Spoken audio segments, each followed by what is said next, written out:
You're looking at our 1940 Bsa Wm40 RAF sidecar motorcycle. Mileage reads 453. Powered by the correct 500cc Bsa single-cylinder side valve engine, driven through a 4-speed manual transmission.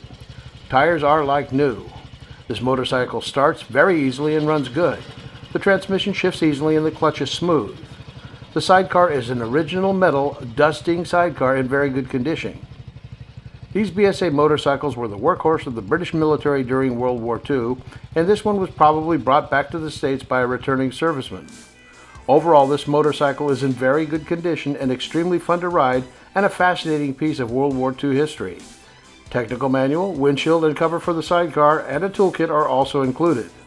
Please email us with any questions or to make an appointment to see the vehicle at gllwestllc@gmail.com.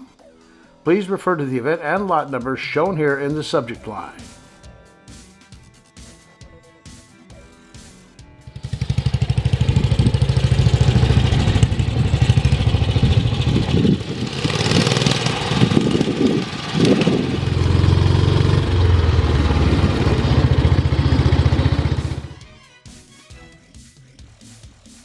Liquidity Services, a better future for surplus.